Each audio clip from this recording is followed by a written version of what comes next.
Assalamualaikum dan salam sejahtera. Nama saya Rizal Ahmad, founder Ilham Network. So video ni saya cerita tentang supply and demand ya. Sebab ramai trader dia salah faham apa itu supply and demand, apa itu support resistance ya. Ramai trader yang salah faham tentang supply and demand dan support resistance. Okey. Support resistance ialah reaksi satu kawasan di mana reaksi pergerakan harga akan berlaku. Contohnya apabila price pergi pada resistance, dia buat bounce turun balik ke bawah, dan apabila price pergi pada support, dia buat bounce naik ke atas.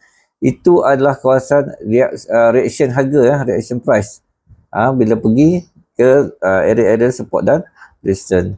Tapi apa yang menggerakkan market tu, apa yang menggerakkan price tu ialah berdasarkan supply and demand ya. Okey, supply and demand. Mana supply and demand itulah yang bentukkan chart market, market chart, candlestick chart ataupun market pattern, pergerakan market itu adalah berdasarkan supply and demand. So kalau kita faham tentang supply and demand ni, cara kita melihat chart pun dah jadi berbeza. Saya ada ceritakan tentang support, resistance dan supply and demand dalam ebook saya. You boleh check pada link bio di atas ya.